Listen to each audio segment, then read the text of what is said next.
9 अगस्त 2024 की सुबह लगभग 10:53 के आसपास कलकत्ता का एक मेडिकल कॉलेज है, आरजी कर मेडिकल कॉलेज हॉस्पिटल। यहां से एक व्यक्ति के पास फोन पहुंचता है।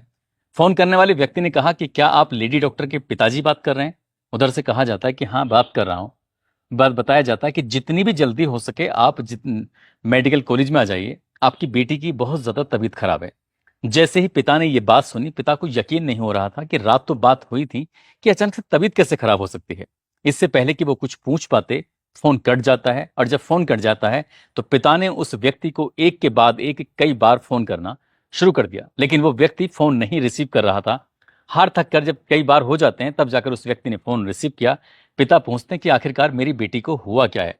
तो वो व्यक्ति कहता है कि साहब, आपकी बेटी ने अपनी जीवन लीला को समाप्त कर लिया है, यानी कि वो मर चुकी है। जैसे ही पिता ने ये बात सुनी, पिता रोने लगते हैं, और उस डॉक्टर, जो लेडी डॉक्टर होती है, उसकी माँ भी रोने लगती है। इससे पहले कि वो मेडिकल कॉलेज पहुंचते, ये जानते कि हुआ क्या है, इस जानने के प्रयास करते, तब तक ये बात हजारों नहीं करोड़ों लोगों तक पहुंच जाती है। और जब जिस रूप में पहुंचती है तो लोग सोचने पर मजबूर हो जाते हैं कि आखिरकार ऐसा कैसे हो सकता है।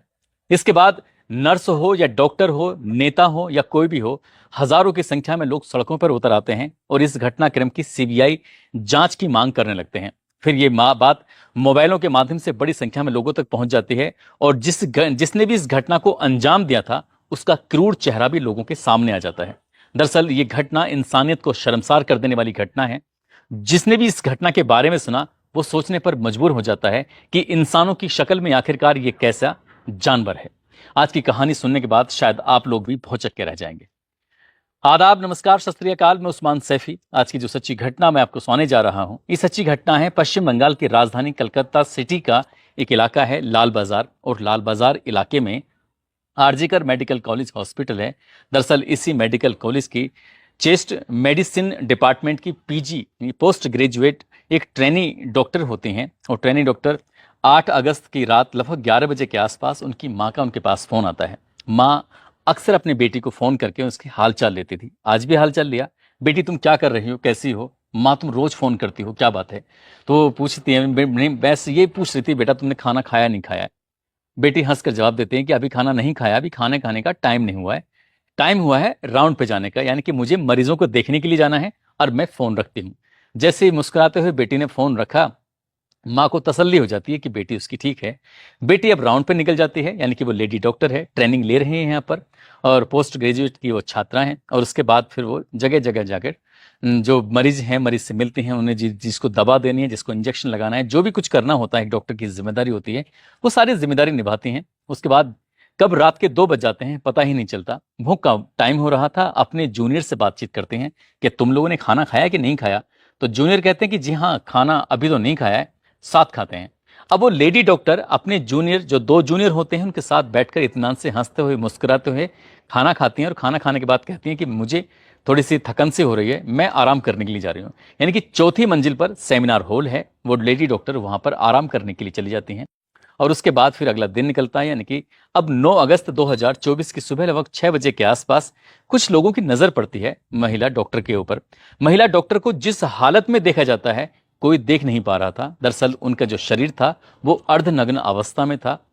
अब सर से लेकर पैर तक ऐसा कोई हिस्सा नहीं था जहां पर चोट के निशान नहीं थे। ऐसा लग रहा था जैसे किसी ने अलग अलग हिस्सों को बहुत बुरी तरह से काटा है, उनमें नुकसान पहुंचाने की कोशिश की गई है। आंख हो, मुंह हो या प्राइवेट पार्ट, वहां से ब्लड बह रहा है। साथ ही जो उनकी गर्दन है, उसकी गर्दन की हड्डी टूट चुकी है। अब ये बात घर वालों को सूचना दी जाती है, लेकिन दूसरे रूप में दी जाती है कि तुम्हारी बेटी पहले बीमार है। उसके बाद घर वाले परेशान हो जाते हैं, तो फिर उनसे बताया जाता है कि तुम्हारी बेटी की ने अपनी जीवन लीला को समाप्त कर लिया, यानी कि वो मर चुकी है। लेकिन घर वालों को यकीन नहीं हो रहा था कि रात तो 11 बजे बातचीत हुई थी, आखिरकार वो बेटी कैसे मर सकती है। अब ये बात हॉस्पिटल से डॉक्टर के पास पहुंचती है, नर्स के पास पहुंचती है।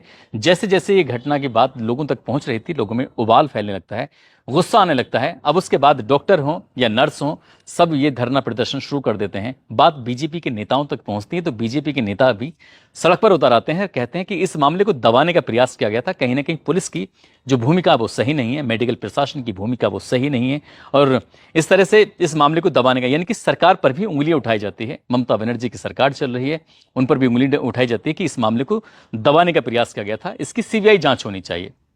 अब इस पुलिस ने आनन फाने नहीं घर वालों को बुलवाया। पिता ने अपनी बेटी को जो अर्धनग्न अवस्था में देखा तो पिता रो रो कर उनका बुरा हाल हो जाता है। बस अब हर किसी की जुबान पर एक ही बात थी कि आखिरकार लेडी डॉक्टर जिसका इतना अच्छा स्वभाव है, 31 साल की जिसकी उम्र है, सभी के साथ इतने प्रिय स्वभाव के साथ वो बात करती हैं, मदद करती हैं, आखिरकार उनको कौन इस तरह से मारेगा, कौन इनका बलात्कार करेगा, कौन इनके शरीर के हर एक हिस्से को अपनी दांतों से काटेगा, कौन इसकी गर्दन की हड्डी तोड़ेगा, कौन हो सकता है वो दरिंदा।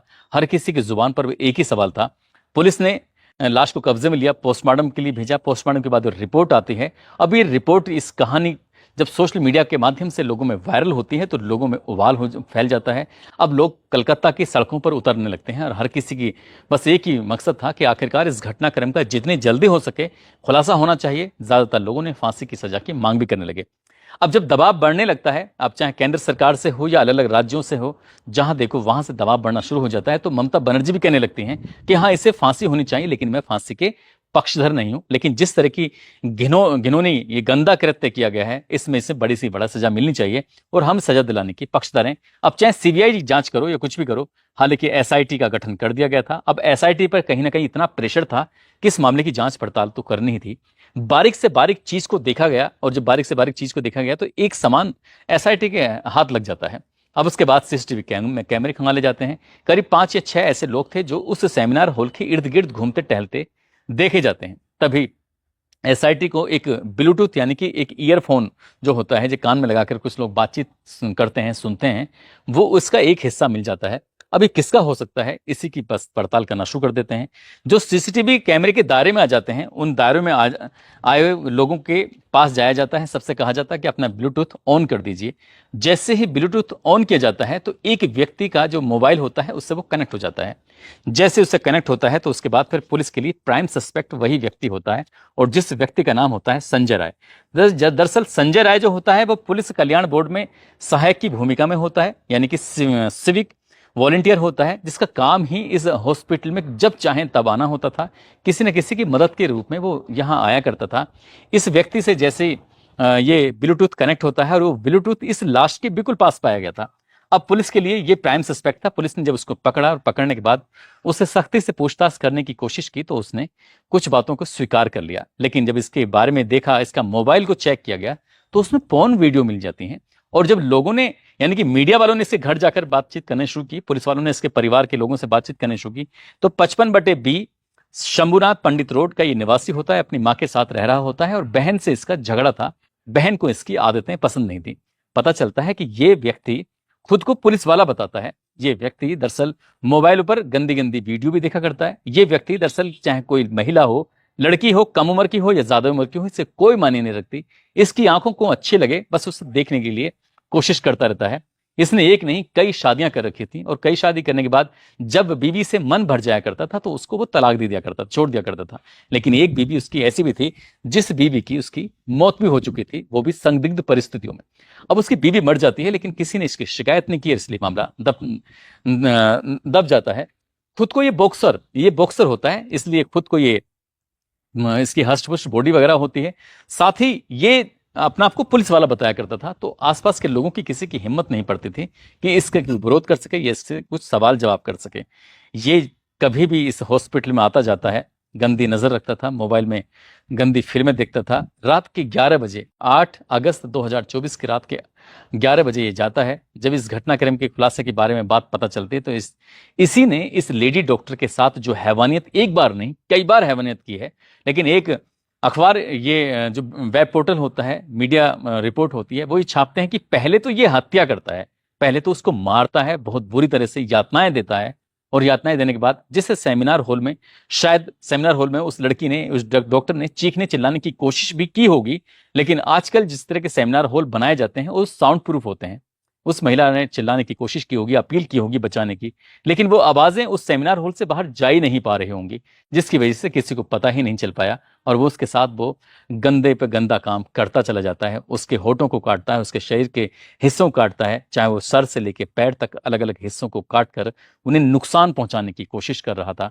जब थक जाता है तो गला घोंट कर उसकी हत्या कर देता है। मीडिया रिपोर्ट ये भी कहती है कि पहले उसने उसको मारा, फिर उसके बाद उसने उसके साथ रेप किया था। एक बार नहीं कई बार किया था। हालांकि पुलिस ने इसके खिलाफ भारतीय न्याय संहिता की धारा 64 जो कि दुष्कर्म की धारा लगती है, और भारतीय न्याय संहिता की धारा 103 जो कि हत्या के लिए धारा लगती है।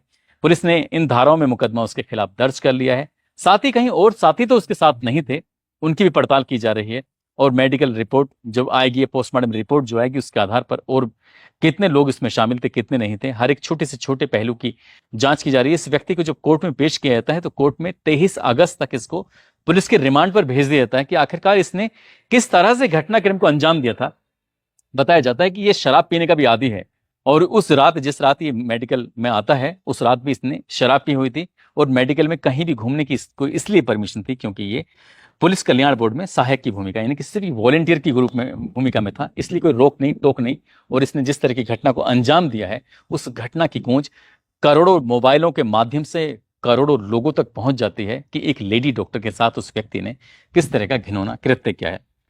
दरअसल दोस्तों, इस पूरे घटनाक्रम को सुनाने का उद्देश्य किसी को परेशान करना नहीं है, किसी का दिल दुखाना नहीं है, बल्कि आपको जागरूक करना है, आपको सचेत करना है कि किसी पर भी एकदम से भरोसा ना किया जाए। और जिस तरह से इस व्यक्ति के चाल चलन अच्छा नहीं था, तो कम से कम किसी को तो पुलिस को बताना चाहिए था।